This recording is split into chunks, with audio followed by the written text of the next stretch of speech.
8 घटकांपासून काय झालेलं आहे,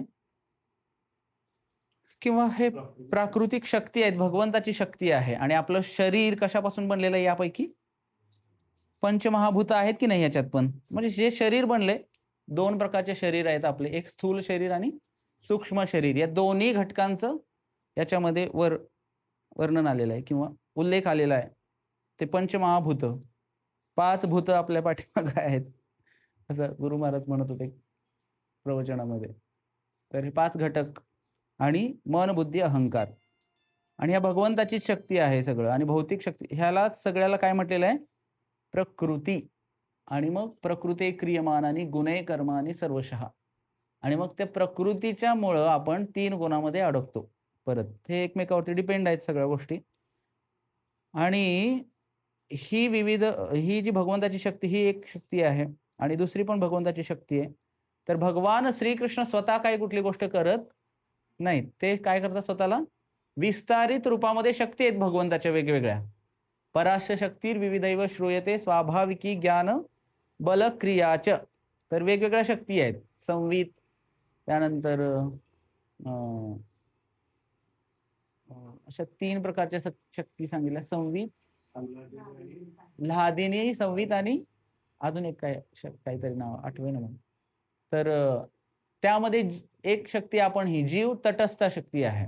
तटस्थ म्हणजे कधी बॉर्डरवरती, कधी इकडं कधी इकडं, दोन्हीकडे पण आपण. म्हणजे कधी सत्संगला आलो तर आध्यात्मिक शक्ती आपल्यावरती जास्त प्रभाव करते, आणि बाहेर असलं तर भौतिक शक्तीमध्ये आपण असतो. म्हणजे दोन्हीकडे आहोत आपण. त्यामुळे जीव ही तटस्थ शक्तीमध्ये येतं. जसं समुद्राच्या किनाऱ्यावरती किंवा नदीच्या किनाऱ्यावरती आहे आपण, मग कधी आपण पाण्यातही स्नानाला गेलो किंवा वरती आलो, परत आलो, तर अशा प्रकारे.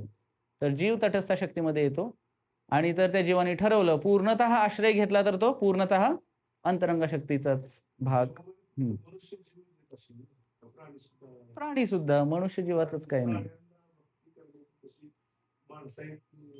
तितकी नाही, तरी पण सगळे जीव आहेतच. कारण त्यांना कुठून इथे हरिनाम वगैरे जर भेटलं, तसं काही प्राणी काही भगवत सेवेपर्यंत येतच नाहीत, सत्संगला वगैरे येत नाहीत. विशेष करून जीव मनुष्याबद्दलच बोललं जातं आध्यात्मिक विषय म्हणलं की. पण काही प्राणी, ठराविक मोजकेच प्राणी असू शकतात त्याच्यामध्ये, विशेष कृपा भगवंताची प्राप्त झालेले धामामधले असतील किंवा काय. जसं वृंदावनमध्ये काही प्राणी असतात, माकडं वगैरे आहेत, तर ती काही साधारण माकडं नाही आहेत वृंदावनातले. तिथं त्यांना जन्म भेटला म्हणजे काहीतरी अपराध झालेला असेल, तो पूर्ण करण्यासाठी तिथं परत ते आलेले असतात. तर असं विशेष करून जीव म्हणलं की सगळेच आले त्याच्यामध्ये. तर यामध्ये 3 जे अवतार आहेत भगवंतांचे, स्वतःचा विस्तार आहे. तर त्यामध्ये नारद पंचरात्रामधला हा श्लोक आहे, विष्णोस्तु त्रीणी रूपाणी पुरुषाख्यन्य तो विदुहु, एकम तू महता स्रष्ट द्वितीयम त्वंड संस्थितम. आणि विस्तारित 3 रूप भगवंत धारण करत आहेत. तृतीयम सर्वभूतस्थम तानी ज्ञात्वा विमुच्यते.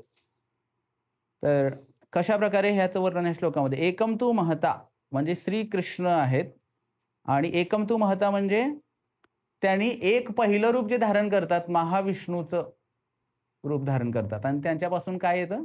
महत्तत्व. तर हे क्रिएशन आहे सगळं भगवंत. हा, कारणोदकशाही विष्णू पण त्यांना म्हणतात. त्यानंतर आहे दुसरं, भागवतामध्ये झालेलं आहे हे, 3ऱ्या स्कंदात चालू आहे ना आपलं, त्याच्या सुरुवातीला होतं हे सगळं, हे डिटेलमध्ये सगळं चाललेलं आहे. तर त्यामध्ये पहिलं आहे भगवंताचं रूप, ते महाविष्णू किंवा कारणोदकशाही विष्णू. त्यानंतर दुसरा आहे गर्भोदकशाही विष्णू. प्रत्येक ब्रह्मांडामध्ये महाविष्णू म्हणजे त्या महाविष्णूच्या रूपातून एका एका रोमछिद्रातून एक एक ब्रह्मांड बाहेर पडतं, आणि परत त्याच्यामध्ये जे प्रविष्ट होतात ते गर्भोदकशाही विष्णू. आणि परत त्या गर्भोदकशाही विष्णू पासून परत जे हे भौतिक प्रत्येक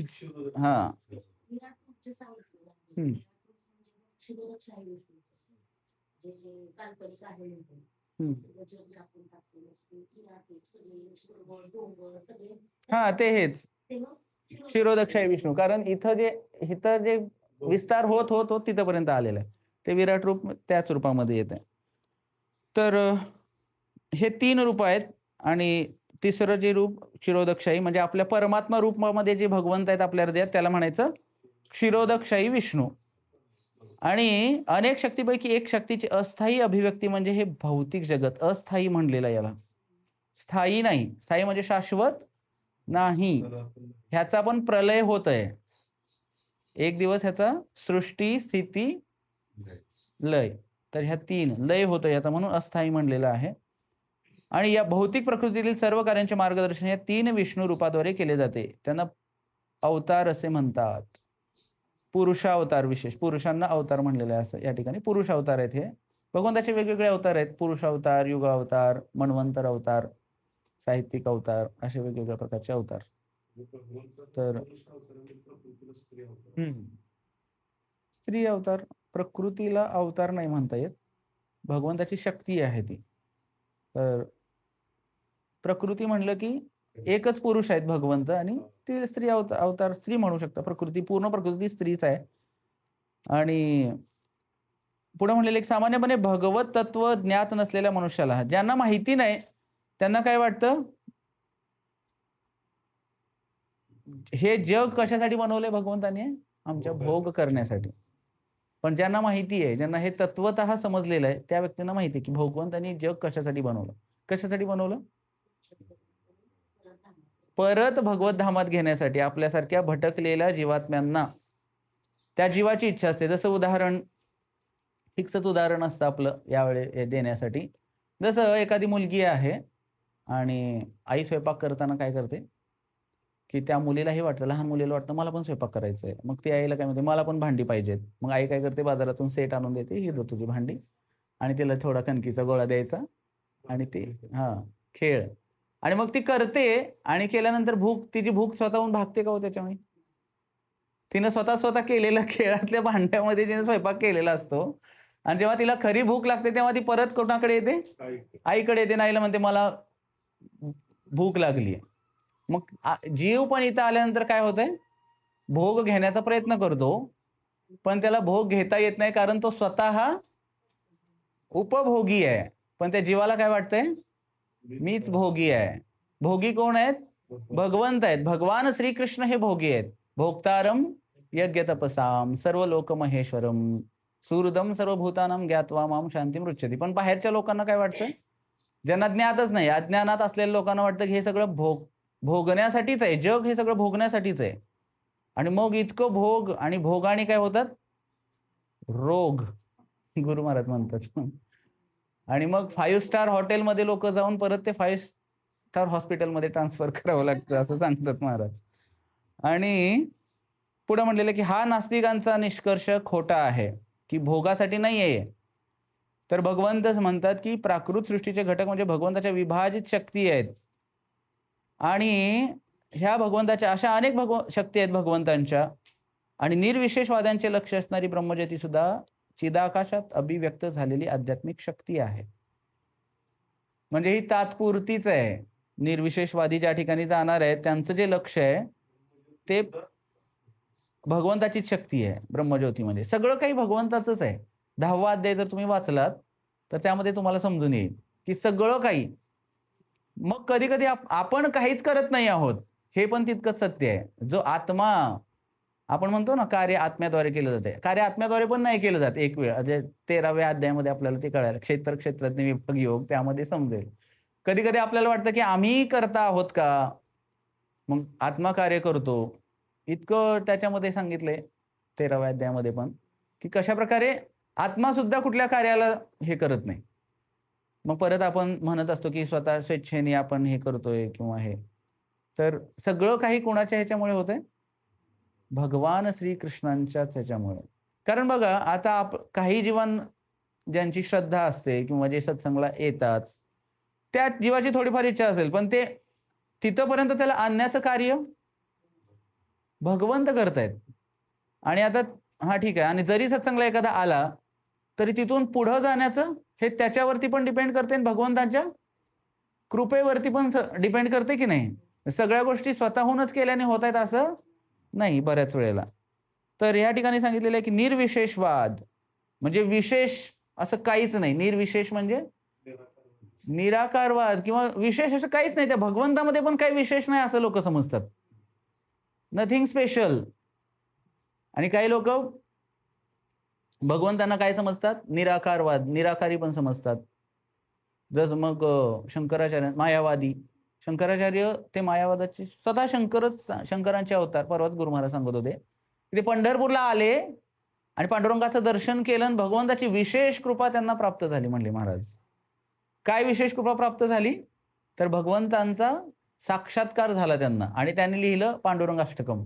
आणि पहिल्याच अष्टकम मध्ये ते लिहितात, महायोग पीठे तटे भीमरथ्या वरम पुंडरीकाय दातुम मुनींद्रै समागत्य तिष्ठन्तमानंदकंदम परब्रह्मलिंगम भजे पांडुरंगम. लिंगम म्हणजे आकार आहे त्याला, परब्रह्मलिंगम, परब्रह्माला आकार आहे. आणि परब्रह्माला आकार नसेल तर ते परब्रह्म एका जागेहून दुसऱ्या जागी हालेल का? नाही हलणार. मग त्याच्यामध्ये हलणारच नाही, ते बोलणारच नाही, ते डुलणारच नाही, ते खाणार नाही, ते म्हणजे त्याच्यासोबत काही रेसिप्रोकेशन होणार का? नाही, काहीच नाही होणार. मग कसं ह्या मायावाद झाला. आणि मग निर्विशेषवाद पण अगदी तसाच, की त्यामध्ये स्पेशल काहीच नाहीये, असे काही लोक. आणि मग असे लोक ब्रह्मज्योतीमध्ये, आणि ती ब्रह्मज्योती सुद्धा एक शक्ती आहे भगवंतांची. पुढे म्हणलेलं आहे की वैकुंठामध्ये ज्याप्रमाणे आध्यात्मिक वैविध्य आहे त्याप्रमाणे ब्रह्मज्योतीमध्ये नाही. आध्यात्मिक वैविध्य वैकुंठामध्ये काय आहे? वैकुंठामध्ये सेवा केली जाते. भगवंत आहेत आणि भगवंताचे दास आहेत. त्या ठिकाणी भगवंताच्या वेगवेगळ्या सेवेसाठी आपल्याला संधी आहे. अनेक लक्ष्मी झाडू मारण्यासाठी आहेत. प्रत्येक जीव तिथं गेल्यानंतर काही ना काहीतरी भगवंताची सेवा आहे आपली. वैकुंठामध्ये असेल, गोलोका वृंदावनामध्ये असेल, हे वैविध्यता आहे त्या ठिकाणी. आणि वैविध्यताच प्रत्येकाला आवडते. नाहीतर एका ठिकाणी नुसतं सगळ्यांना तुम्हाला सांगितलं तुम्ही ध्यान करा, जमणार आहे का ते? नाही. आता हे कृष्ण भावनेमध्ये प्रत्येक प्रकारची एंगेजमेंट आहे. कुणाला जप आवडतो, कुणाला भगवंताचा शृंगार करायला आवडतो, कुणाला हे ज्ञान विशेष करून शास्त्राचं अध्ययन करायला आवडतं, कुणाला झाडू मारायची सेवा आवडते, कुणाला कुकिंगची सेवा आवडते. सगळं ही वैविध्यता. ही वैविध्यता कुठे आहे? वैकुंठामध्ये आहे, आध्यात्मिक जगामध्ये आहे, ब्रह्मज्योतीमध्ये नाही. तिथे जाऊन फक्त काय नाही. असं किती वेळ करू शकणार आहे? किती वेळ योग लावू शकणार आहे? तर परत तुम्हाला माघारी यावं लागेल तिथून. आणि पुढे म्हणलेलं आहे, परमात्मा रूप ही क्षीरोदकशाही विष्णूंचे अस्थायी सर्वव्यापी रूप आहे. परमात्मा रूप सुद्धा क्षीरोदकशाही विष्णूंचे अस्थायी रूप आहे, ते पण स्थायी नाहीये. आणि स्थायी रूप कोणतं आहे मग? भगवत स्वरूप. ते भगवत साक्षात्कार म्हणजे श्रीकृष्णच. मूळ भगवंताचं जे रूप आहे ते स्थायी आहे. म्हणजे हे विस्तारित रूप आहे म्हणून त्याला अस्थायी असं म्हटलेलं आहे बरं का. सर्वव्यापी रूप आहे, अस्थायी सर्वव्यापी रूप आहे. पुढे म्हणलेलं आहे की भगवत धामात परमात्मा रूपाची अभिव्यक्ती नित्य असत नाही. म्हणून वास्तविक परमसत्य म्हणजे भगवान श्रीकृष्णच आहेत. हे लक्षात घेतलं पाहिजे. कधी कधी बऱ्याच वेळेला बरेच जण म्हणतात की सारखं कृष्ण कृष्ण कृष्ण कृष्णच. कारण शास्त्रामध्येच भागवतामध्ये पण आहे, बरेच वेळेला तुम्ही वाचलंही, कृष्णच पूर्ण पुरुषोत्तम भगवंत आहेत. म्हणून प्रत्येक ठिकाणी उल्लेख प्रभुपादांनी कोणाचा केलेला आहे? परमसत्य म्हणून कृष्णच. आणि मग तेच परमसत्य श्री राम पण आहेत, तेच परमसत्य श्री नरसिंह पण आहेत. परवा मी सांगितलं स्वांश आणि विभिन्न अंश, हे लक्षात घेतलं पाहिजे. तर राम नरसिंह हे भगवंताचे स्वांश आहेत आणि बाकीचे जे अवतार आहेत ते विभिन्न अंशामध्ये येतात. ते सर्व शक्तिमान पुरुष आहेत आणि विविध प्रकारच्या भिन्न आणि अंतरंग शक्तींनी युक्त आहेत. भगवान श्रीकृष्ण अनेक शक्ती आहेत भगवंताच्या, आत्ताही सांगितलं. तर वर सांगितल्याप्रमाणे 8 प्रधान अभिव्यक्ती आहेत. यापैकी प्रथम 5 हे आपलं मग आता इथं 24 तत्वांचं वर्णन आहे खाली ह्या पॅराग्राफ मध्ये. 24 तत्व. हे जे भौतिक जगत आहे किती घटकांनी बनलेलं आहे? 24. त्यामध्ये पहिले 5 महाभूत, तर 5 मूल तत्व झाले आणि त्यांचे 5 विषय. पंचमहाभूत कुठली कुठली? पृथ्वी, जल, अग्नी, वायू, आकाश. आणि त्यानंतर 5 इंद्रिय आपले, 5 कर्मेंद्रिय, 5 ज्ञानेंद्रिय, किती? 15 झाले.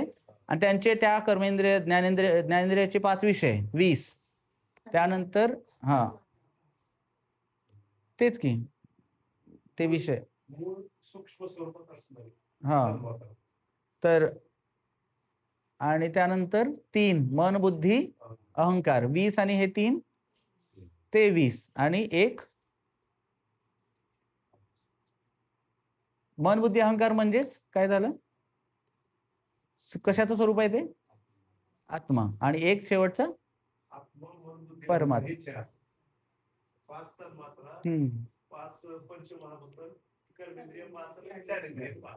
पाच पाच आणि ते असे 24 प्रकारचं हे भौतिक जगत किंवा हे आणि परमात्मा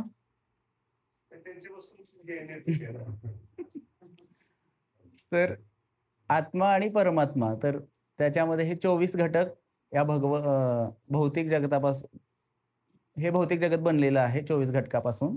आणि विशेष करून भगवंतापासून चतुर्व्यूह ज्याला म्हणतात, अनिरुद्ध भगवंतापासून बलराम, पहिलं एक्सपान्शन भगवंताचं. बलरामापासून परत हे 4 चतुर्व्यूह म्हणतात त्याला. कुठले? बलराम, अनिरुद्ध, प्रद्युम्न आणि संकर्षण. अनिरुद्ध आणि प्रद्युम्न. तर हे 4, ह्याला चतुर्व्यूह म्हणायचं. आणि ह्या 4 पासून परत एकातून हे आता सांगितलेले 3 पुरुष अवतार, म्हणजे बलरामांच्या ह्याच्यातून ते अनिरुद्ध पासून, वासुदेवापासून येतात त्या चौघातल्या एकापासून हे पुढं कंटिन्यू एक्सपान्शन होत जाते असं.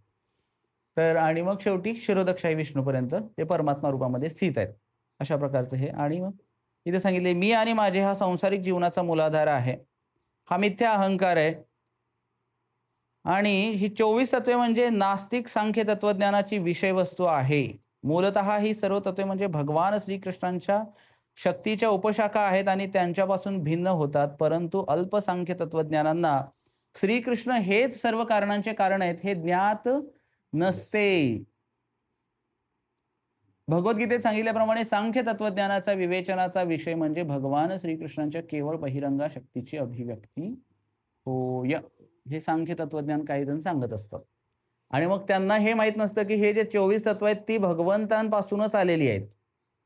आणि मग त्यामुळं ते भगवंतांना जाणून घेण्याचा काही विषयच नाही. त्यांना अज्ञान आहे, सगळं काही भगवंतापासून येत आहे. त्यामुळं परमसत्य भगवान श्रीकृष्णच हे आधी स्वीकार करायला पाहिजे. मग काही लोक सांख्य तत्वज्ञानी ते पण स्वीकार करत नाहीत. तर त्यामुळे नास्तिक सांख्य तत्वज्ञान असं म्हणलेलं बघा. काय म्हणले प्रभुपाद या ठिकाणी? नास्तिक सांख्य तत्वज्ञानाची विषयवस्तू आहे. नास्तिक का म्हणले? कारण त्याचा भगवंतावरच विश्वास नाही, पहिली गोष्ट. त्यामुळे त्यांना असं वाटत नाही की भगवंतापासूनच हे 24 तत्व निर्माण होत आहेत, त्यामुळं असं म्हणलेलं आहे. पुढं म्हटलंय, अपरेयमितस्त्वन्यां प्रकृतीं विद्धि मे पराम जीवभूतां महाबाहो ययेदम धार्यते जगत. हे महाबाहो अर्जुना, या व्यतिरिक्त माझी आणखी एक श्रेष्ठ अशी पराप्रकृती आहे जिच्यामध्ये जीवांचा समावेश होतो. हे जीव कनिष्ठ भौतिक प्रकृतीच्या साधनांचा उपभोग घेतात. एक आहे पराप्रकृती आणि दुसरं आहे अपरा. आत्ता जे वर्णन झालं ते अपराप्रकृतीचं होतं, म्हणजे भौतिक. आणि आता जे भगवंत सांगतायत ते आहे पराप्रकृती, आध्यात्मिक, त्याच्या पुढचं श्रेष्ठ. आणि तात्पर्यामध्ये मग प्रभुपाद सांगतायत की जीव म्हणजे भगवंताची पराप्रकृती आहेत. अपराप्रकृती ही पृथ्वी आणि अपराप्रकृती आता जे सांगितलं. आणि हे दोन्ही प्रकार कनिष्ठ शक्तीपासून उत्पन्न होतात. विविध हेतूंसाठी या कनिष्ठ शक्तीचा उपयोग करणारे जीव म्हणजे भगवंताची परा किंवा श्रेष्ठ प्रकृती आहे. आणि या शक्तीमुळे संपूर्ण भौतिक जगत कार्य करते. कशामुळे कार्य करते? पराप्रकृती म्हणजेच कोण? आध्यात्मिक शक्ती कोण आहे? राधाराणी, भगवंतांची राधाराणी शक्ती. असंही म्हटलं जातं, जसं आपण म्हणतो जीवेर स्वरूप हे कृष्णेर नित्य दास, तर तसं दुसरं एक आहे, त्यामध्ये म्हटलं जातं की आल्हादिनी वृत्तीर जीव जीव नित्य राधा दासी. हे पण आहे. म्हणजे हे जे जीव प्रकृती, आता हे त्यामध्ये म्हटलंय ना या तात्पर्यामध्ये की जीव पराप्रकृतीमध्ये येतात. म्हणजे परा म्हणजे राधाराणी आहे. म्हणजे राधाराणीचं कार्य काय आहे? आल्हादिनी शक्ती, आल्हाद देण्याचं. मग जीवांचंही कार्य काय आहे? आनंद मिळवणं नाही, देणं. भगवंतांना आनंद देणं. आल्हादिनी देतीये ना ती. तर तसं जीवांचंही कार्य भगवंतांना आनंद देणं. देण्यामध्ये आनंद मिळतोय त्या जीवाला, हा त्याचा फायदा आहे त्या जीवाचा. पण जीवाचा स्वभाव आहे की आनंद देणं, आणि त्यामुळं मग पराप्रकृतीमध्ये जीव येतात सगळे. राधाराणीचं एक्सपान्शन थोडक्यामध्ये पुढं म्हणलेलं आहे, जीव किंवा श्रेष्ठ शक्तीने चालना दिल्या वाचून भौतिक विश्व कार्यरत होण्यास असमर्थ असते. शक्तींचे नियंत्रण हे सदैव शक्तिमानाद्वारे केले जाते आणि म्हणून जीवांना स्वतंत्र अस्तित्व नसते. ते सदैव भगवंताच्या नियंत्रणाखाली असतात. अल्पबुद्धी लोकांना वाटते त्याप्रमाणे जीव हे कधीही भगवंतांसमान शक्तिमान नसतात. भगवंत आणि जीवामधील भेदाचे वर्णन भागवतामध्ये आहे.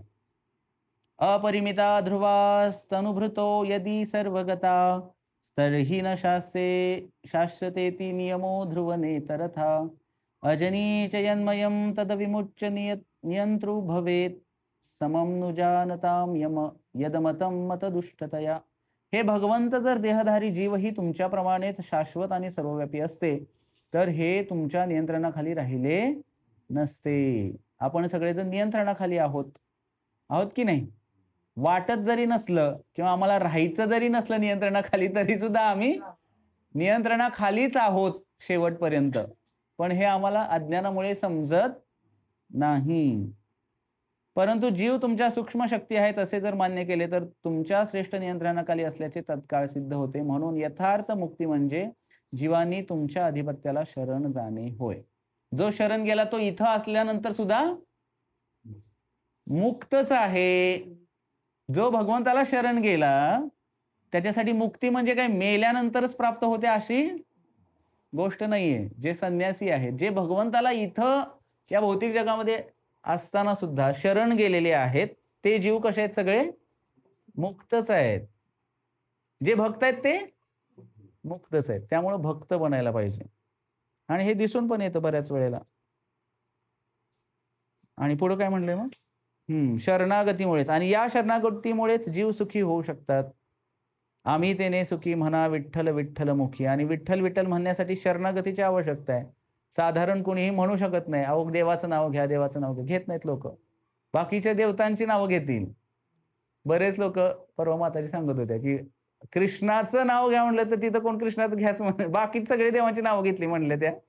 पण कृष्णाचं घ्यायला सांगितलं तर घेतलंच नाही. का नाही घेतलं? सुकृतीची आवश्यकता आहे. आणि शरणागती सहजासहजी होत नाही. आणि भगवंतांना पूर्ण शरणागती झाल्याशिवाय, आजच गुरु महाराज सांगत होते, त्या गोपींनी इतकी शरणागती केली. स्त्रियांचा एक गुण आहे, गुरु महाराज सांगत होते, की लज्जा, स्वतःची लज्जा रक्षण करणं. आणि जेव्हा भगवंताने त्यांचे वस्त्र हरण केले, आता ह्यामध्ये नास्तिक लोक ह्याचा काहीतरी वेगळा अर्थ काढतात, ज्यांचा भगवंतावर विश्वास नाही ते. पण त्या गोपींची इतकी शरणागती होती की भगवंत म्हणले तशाच या माझ्या समोर. आणि मग त्या गोपी शेवटी गेल्या. म्हणजे ते स्वतःचं जे त्यांचा स्त्रीचा जो गुण आहे त्याचाही त्यांनी म्हणजे सर्वस्वाचा त्याग केला. म्हणजे ही एवढी मोठी शरणागती. आणि मग भगवंत म्हणतात की हे गोपींनो, हे राधाराणी, की माझ्याकडे आता माझ्यामध्ये तेवढी क्षमता नाही जेवढी तुमची शरणागती आहे. त्यामुळं माझा तुम्हाला प्रणाम. अशा भक्तांना मी तुमच्या अधीन झालोय. एवढी शरणागती लागते, तेव्हा मग सुख प्राप्त होईल. पण लोकांना काय आहे? सुख तर पाहिजे पण शरणागती नको. म्हणजे आम्हाला पाहिजे पण आम्ही द्यायला काही तयार नाही. आणि भगवंताला काय द्यायचंय? फक्त शरण जा तुम्ही. ते भगवंत बघा, कृष्ण काय आहेत? गुरु महाराज सांगत होते, कृष्ण एका गोष्टीमध्ये, ह्या गोष्टीमध्ये अडकलेत किंवा शरणागत वत्सल भगवंताला म्हटलं जातं. जो कोणी कितीही चांडाळ व्यक्ती असो, कितीही पापी व्यक्ती असो, पण तो शरण आलोय असं म्हणला की भगवंता मी तुमचा आहे, आजपासून मी तुमचा आहे, मी तुम्हाला शरण आलेलो आहे, असं जर एखादा व्यक्ती कितीही पापी असला तरी तो जर म्हटला तर भगवंत त्याला शरण देतातच. म्हणजे ही भगवंताची काय झाली? एक कृपा, किंवा काय म्हणतात त्याला, मला तो पर्टिक्युलर शब्द आठवेना, खूप मराठीमध्ये सुंदर शब्द आहे, की भगवंतांची ही एक अपरिहार्यता आहे, किंवा भगवंत त्याला ह्या गोष्टीला नाही म्हणू शकत नाहीत. वीक पॉइंट म्हणू शकतो. मराठी शब्द मला आठवेना, खूप सुंदर शब्द वापरला महाराजांनी. हा भगवंताचा वीक पॉइंट आहे की भगवंत त्याला नाही. तर खूप तर ते भगवंत नाही म्हणू शकत नाहीत कुठल्याही जीवाला, सगळ्यांना शरणागती देतात. आणि हे दुसरी गोष्ट म्हणजे हे गोपींनी जी शरणागती दाखवली त्याच्यामध्ये एक भगवंत हे झाले. ह्या दोनच गोष्टी गुरु महाराज सांगत होते की भगवंत ह्याच्यामध्ये बंदिस्त आहेत. म्हणजे समजलं ना की हे नाकारू शकत नाहीत भगवंत. मग ह्याच्यामध्ये कसं आहे, जेवढी भक्ताची शरणागती जास्त तेवढं भगवंताचं पण रेसिप्रोकेशन जास्त. मग ह्याच्यामध्ये दोघांमध्ये कॉम्पिटिशन. भक्त काय करत असतो नेहमी, जास्तीत जास्त शरणागती, आणि भगवंत तिकडून जास्तीत जास्त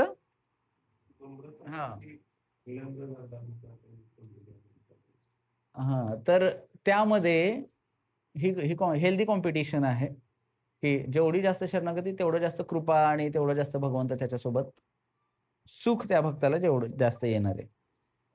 जीव केवळ आपल्या स्वरूप स्थितीतच नियंत्रक होऊ शकतात, म्हणून जीव आणि भगवंत सर्व संदर्भात समानच आहेत.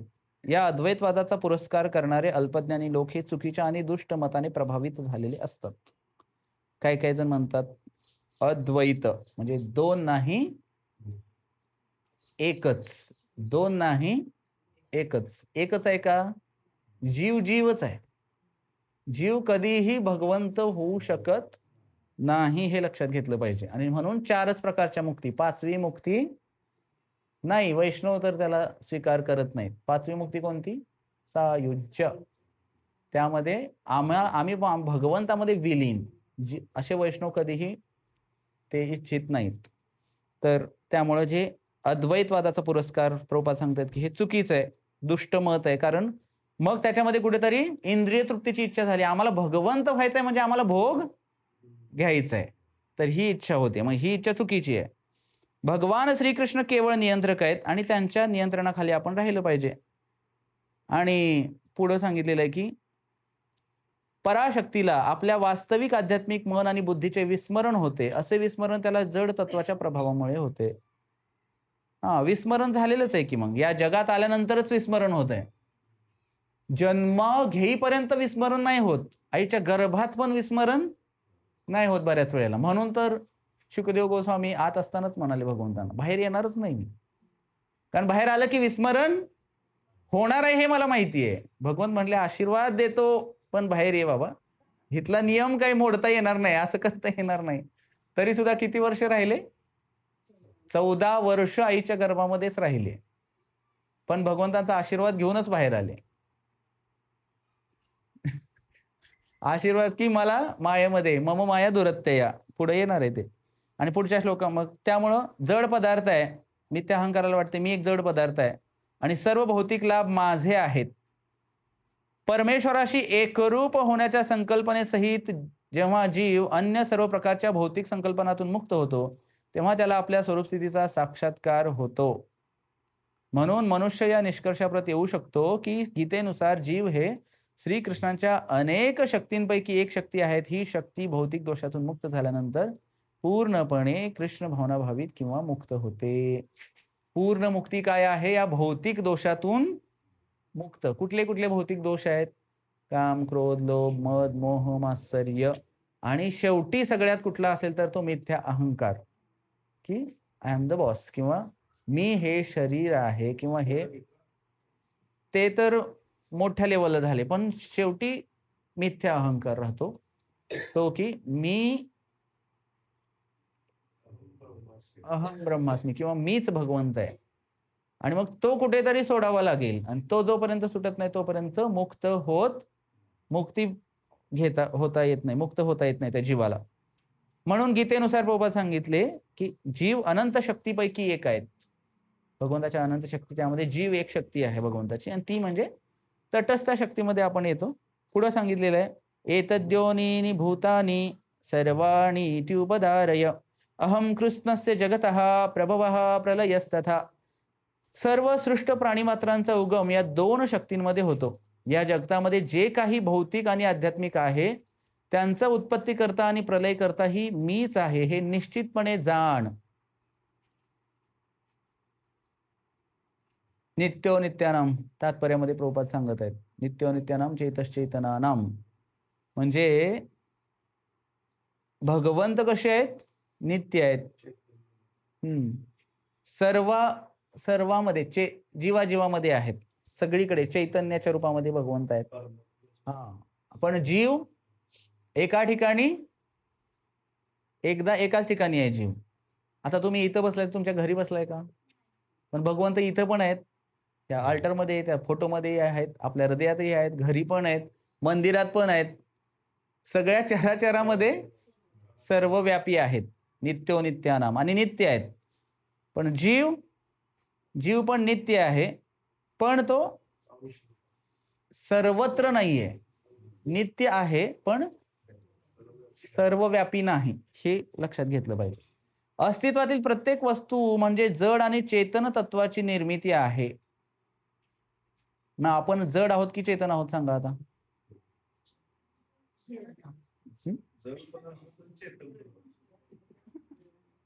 जड आहे की चेतन आहे सांगा? चेतन आहोत आपण, पण हे शरीर जड पदार्थापासून, जो मगाचा श्लोक होता, भिन्ना प्रकृती अष्टदा, 8 घटकांनी बनलेलं हे शरीर हे जड आहे. प्रकृती जड आहे, पण त्यामध्ये हे आपला आत्मा आतमध्ये असल्यामुळे आपल्याला वाटतंय आम्ही पण जडच आहोत. आपण आहोत चेतन, पण ह्या जड शरीरामध्ये बसल्यामुळे आम्हाला काय वाटतंय आम्ही जडच आहोत. त्यामुळे आपण तसंच वागतोय जड असल्यासारखे. म्हणून जड जाते आपल्याला ते वागणं. समजणं पण जड जाते आणि त्यामुळं तर वरच सांगितलं ना, की ह्या दोषांपासून जेव्हा मुक्त होईल, आणि पहिला दोष आहे की आम्ही स्वतःला जड समजतोय, हे शरीर समजतोय ना, मग हे शरीर जड पदार्थापासून बनलेलं आहे. म्हणून मग हे पहिला सगळ्यात मोठा दोष हाच आहे. आणि त्यामुळे प्रभुपाद प्रत्येक ठिकाणी सांगतात की I am not this body, I am soul. ते सारखं बंबार्डिंग करतात प्रभुपाद. पुढे म्हणलेलं आहे, भौतिक विकासाच्या विशिष्ट अवस्थेत चैतन्याची निर्मिती होत नसते. या उलट हे भौतिक जग केवळ चेतन शक्तीच्या आधाराने अभिव्यक्त झालेले आहे. आपल्या भौतिक देहाचा विकास देहामधील चेतन शक्तीच्या उपस्थितीमुळे होतो. लहान मूल बालपणापासून कौमार्य अवस्थेत, देहिनोस्मिन यथा देहे, त्याप्रमाणे म्हणलेलं आहे, कौमार्य अवस्थेतून तारुण्यातून परत म्हातारपणाची अवस्था येते त्याला. तसं विराट विश्वाच्या संपूर्ण सृष्टीचा विकास परमात्मा श्री विष्णू यांच्या उपस्थितीमुळे होतो. म्हणून या विराट विश्वाच्या निर्मितीकरिता एकत्र येणाऱ्या जड आणि चेतन शक्ती मूलतः भगवंताच्या 2 शक्ती आहेत. म्हणून भगवंत सर्व गोष्टींचे मूळ कारण आहेत. ईश्वरः परमः कृष्ण सच्चिदानंद विग्रह अनादिरादिर गोविंद सर्व कारण कारणम. सगळ्या कारणांचे कारण भगवंतच आहेत. सगळ्या शक्ती भगवंताच्या आहेत. आणि हे गीता वाचल्यानंतर समजेल. त्यामुळे गीता भागवताचं अध्ययन करायला पाहिजे. वाचलंच नाही, मग बाकीचेच पुराण वाचत बसलो तर भ्रमितच होणार नुसते आपण. त्यामुळं जेव्हा हे समजेल, आणि हे समजल्यानंतर मग आपण शरणागत होऊ की नाही भगवंतांना. शरण जायचं असेल तर त्या गोष्टीची महत्ता आपल्याला माहिती पाहिजे, त्या व्यक्तीची महत्ता माहिती पाहिजे. आणि हेच महत्ता सांगते भगवद्गीता. गगनचुंबी, भगवंताचा अंश असणारे जीव गगनचुंबी सदने, मोठमोठे उद्योग शहरांच्या निर्मितीस कारणीभूत असू शकतील, परंतु ते विराट ब्रह्मांडाच्या निर्मितीस कारणीभूत असू शकत नाहीत. छोटं एक घर बांधलं तरी लोकांना किती हे वाटतं, हेवा वाटतो.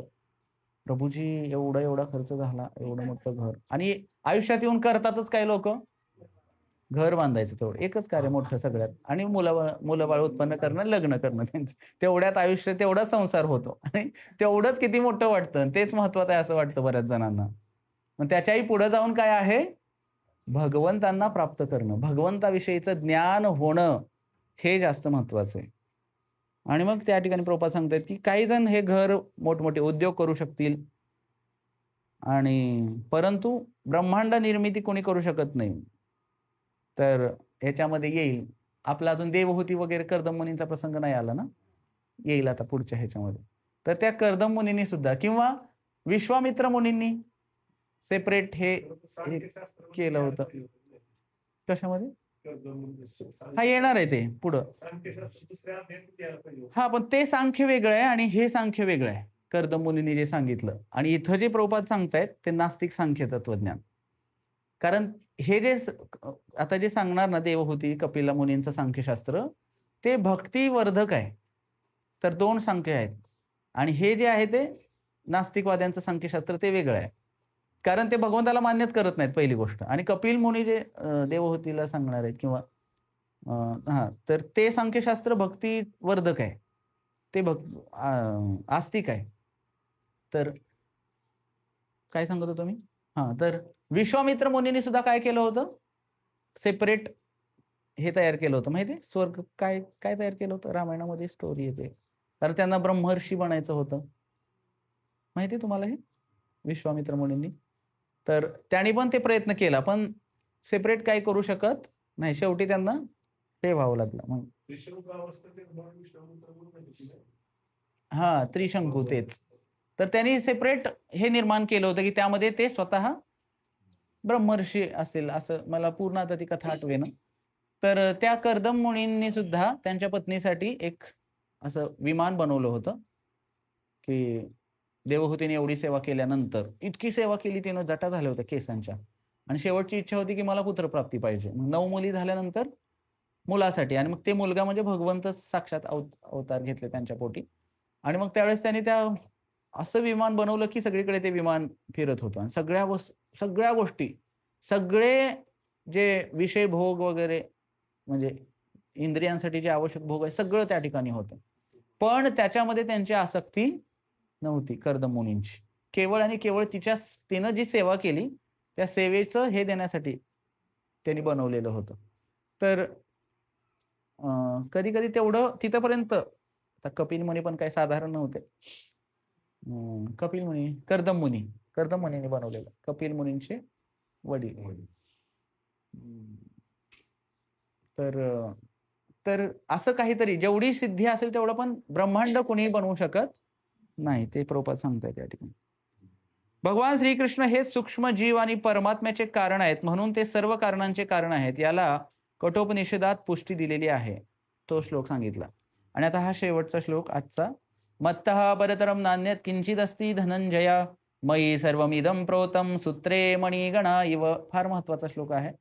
म्हणजे काय, हे धनंजया, माझ्यापासून श्रेष्ठ असे दुसरे कोणतेही तत्व नाही.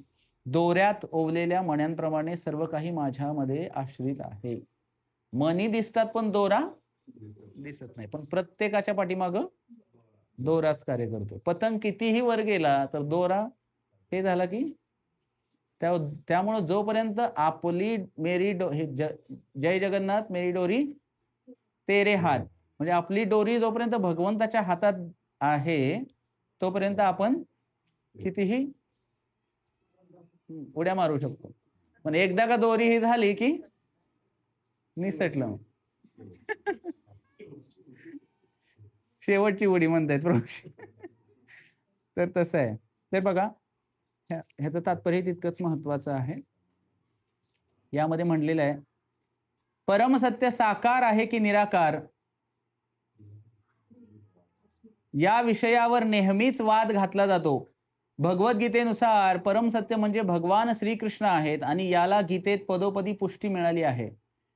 विशेषतः या श्लोकात परमसत्य पुरुष स्वरूपी असल्याचे निक्षून सांगण्यात आले आहे. परमसत्य म्हणजे पुरुषोत्तम श्री भगवान आहेत, हे ब्रह्मसंहितेतही निश्चितपणे सांगण्यात आले आहे. ईश्वरः परमः कृष्णः सच्चिदानंद विग्रह अर्थात श्रीकृष्ण हेच परमसत्य पुरुषोत्तम श्री भगवान आहेत. श्रीकृष्ण हेच आदी पुरुष, सर्व रसांचे राजा श्री गोविंद आणि सच्चिदानंद स्वरूप आहेत. या प्रमाणांवरून निर्विवादपणे सिद्ध होते की परमसत्य म्हणजे सर्व कारणांचे कारण परमपुरुष आहेत. तरीही निर्विशेषवादी अनुयायी श्वेताश्वतरोपनिषदात सांगितलेल्या प्रमाणावरून वाद घालतात. ततो यद्दुत्तरतरम तदरूपम अनामयम य एतद् द्विदुरमृतास्ते भवन्त्यथेतरे दुःखमेवापियन्ति. भौतिक जगतातील आदिजीव ब्रह्मदेवांना देवदेवता, मनुष्य, प्राणी आणि पशु यांच्यामध्ये सर्वश्रेष्ठ मानले जाते. तर काय झालं की नारदांनी प्रश्न विचारला ब्रह्माजींना, की हे ब्रह्माजी, जेव्हा मी ही सृष्टी पाहतो तर सगळीकडे मला तुम्हीच मूल, त्या सृष्टीच्या मुळाशी दिसताय. आणि मग ब्रह्माजी म्हणतात, नारदा असं नाहीये, हा मूर्खपणा आहे. दिसायला मी दिसतोय, पण आहेत कोण? परमपुरुष श्रीकृष्ण आहेत. मग इथं काही लोक तसा वाद घालतात की ब्रह्माजीच सृष्टी कोणी तयार केली, तर ब्रह्माजीनेच म्हणतात लोक सामान्यतः. पण तुम्ही सगळ्यापेक्षा श्रेष्ठ आहात आणि तुम्ही कोणाची तपस्या करता? तपस्या करतात. तर मग त्यावेळेस नारद मुनी ब्रह्माजींनी सांगितलं की सेकंडरी करता, सेकंडरी करता, द्वितीय करता किंवा काय म्हणतो त्याला, द्वितीय करता काय शब्द आहे तो भागवतामध्ये आहे? विसर्ग का काय म्हणजे हे? हा, म्हणजे लक्षात घ्या की दुसरा करता ब्रह्माजी आहेत. First creator is the Krishna, आणि कृष्णाने भगवंतांनी ब्रह्माजीला निवडलं की या सृष्टीचा हे म्हणून. हा, तर ते विचार मग त्यामुळे मग इथं सांगितलेलं आहे वेदाहमेतं पुरुषम महंताम आदित्यवर्णम तमसः परस्तात. भौतिक कल्पनारूपी अंधाराच्या अतीत असणाऱ्या पुरुषोत्तम भगवंतांना मी जाणतो. त्यांना जाणणारा मनुष्य जन्ममृत्यूच्या बंधनातून मुक्त होतो. त्या परमपुरुष भगवंताच्या ज्ञाना वाचून मुक्तीचा इतर कोणताही मार्ग नाही असं सांगितलेलं आहे. भगवंत परमपुरुष असल्यामुळे त्यांच्याहून श्रेष्ठ असे इतर कोणतेही तत्व नाही. ते सूक्ष्मतम अणुपेक्षाही सूक्ष्म आणि महत्तम तत्वापेक्षाही महान आहे. लहानाहूनही लहान आणि महानाहूनही महान आहेत भगवान श्रीकृष्ण. ते एका वृक्षाप्रमाणे स्तब्ध आहेत. ते परव्योमाला प्रकाशित करतात आणि वृक्ष आपली मुळे पसरवितो त्याप्रमाणे ते आपल्या विविध शक्तींचा विस्तार करतात. या श्लोकावरून निष्कर्ष निघतो की परम सत्य म्हणजे पुरुषोत्तम भगवान आहेत आणि आपल्या विविध परा तथा अपरा शक्तीद्वारे ते सर्व व्यापक आहेत. तर या 3-4 श्लोकावरून आपल्याला हे समजतं की भगवान श्रीकृष्ण हे सर्व कारणांचे कारण आहेत. ईश्वर परम कृष्ण सच्चिदानंद विग्रह अनादिरादिर गोविंद सर्व कारणम, सगळ्या कारणांचे कारण श्रीकृष्ण आहेत हे जाणून घेतलं पाहिजे. आणि त्यामुळे आपल्याला काय होणार, सुख, आत्यंतिक सुखाची प्राप्ती आपल्याला होणार आहे. आणि त्यामुळे आपण हे समजून घेतलं पाहिजे. आणि नुसतं समजून नाही तर ते भिनलं पाहिजे. आणि नुसतं ऐकून होणार नाही. आणि जेव्हा वेळ येईल तेव्हा मग आपण ते विसरून जाऊ कदाचित. तर त्यामुळे जास्तीत जास्त सतत जेव्हा आपण भगवद्गीतेचं अध्ययन करू आणि भगवंताच्या चरणांचा आश्रय एकच आहे मार्ग कोणता, हरे कृष्ण कृष्ण कृष्ण हरे हरे, हरे राम राम राम हरे हरे. ग्रंथराज श्रीमद भगवद्गीता की, श्रील प्रभुपाद की, उपस्थित भक्त वृंद की, निताई गौर प्रेमानंदे, हरि हरि बोल.